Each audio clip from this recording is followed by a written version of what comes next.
Hai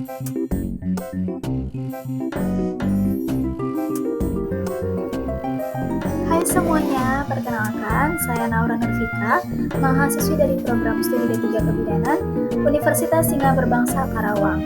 Di video kali ini saya akan menjelaskan mengenai deteksi dini kanker serviks dan cara pencegahannya. Disimak baik-baik ya. Apakah kamu sudah siap mendengar materinya? Langsung saja kita mulai yuk. Sebenarnya berapa banyak sih kasus kanker serviks di Indonesia? Sebagai salah satu penyebab utama kematian penyakit tidak menular, kanker terus menjadi beban yang semakin meningkat secara global. Pada tahun 2022, tercatat bahwa kanker menyebabkan kematian sekitar 9,7 juta orang atau 18,7% dari seluruh kematian di seluruh dunia per tahun. Di Indonesia sendiri, jumlah kasus tertingginya yaitu kanker payudara, yang diikuti dengan kanker serviks pada perempuan. Berdasarkan Rencana Kanker Nasional tahun 2024 hingga 2034, estimasi jumlah kasus kanker serviks di Indonesia pada perempuan berdasarkan topografi Globocan sebanyak 37.000 kasus. Tapi kanker serviks itu apa sih? Kanker serviks adalah kanker yang terjadi pada leher rahim atau serviks, yaitu bagian bawah rahim yang menghubungkan rahim ke vagina.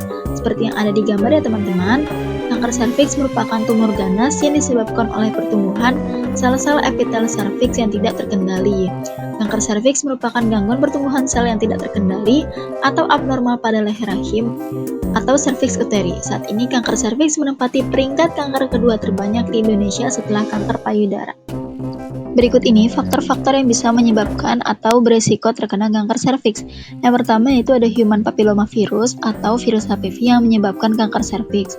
Yang kedua, kontak seksual dengan terlalu banyak partner seks. Yang ketiga, pola hidup tidak sehat. Yang keempat, pemakaian kontrasepsi oral lebih dari 4 atau 5 tahun. Yang kelima, riwayat keluarga dengan kanker serviks dan jumlah paritas atau ibu yang pernah melahirkan lebih dari 3 atau 4 anak. Nah, gejala dari kanker serviks yang pertama itu ada keputihan tanpa gejala yang nantinya akan berlanjut menjadi warna merah muda hingga kecoklatan. Yang kedua, biasanya sering terjadi nyeri terutama pada bagian perut bawah. Yang ketiga, adanya perdarahan yang lazim terjadi terutama di luar siklus menstruasi. Kemudian, adanya gangguan pada buang air kecil yang disertai dengan penurunan berat badan yang progresif.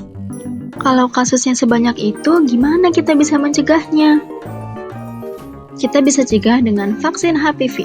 Vaksin HPV inilah yang digunakan untuk mencegah infeksi human papillomavirus. Nah, vaksinasi HPV ini akan lebih bekerja jika diberikan sebelum terpapar virus atau sebelum seseorang aktif secara seksual, yakni usia idealnya itu pada usia 9 hingga 14 tahun. Di Indonesia sendiri, vaksin HPV ini sudah masuk dalam program imunisasi sekolah atau BIAS untuk anak perempuan kelas 5 dan 6 SD. Selain vaksin, kita juga bisa melakukan deteksi dini kanker serviks dengan tes pap smear. Tes pap smear yaitu menjadi standar utama untuk mendeteksi kanker serviks. Dilakukannya dengan mengambil sampel untuk mencari sel yang abnormal yang berpotensi menjadi kanker.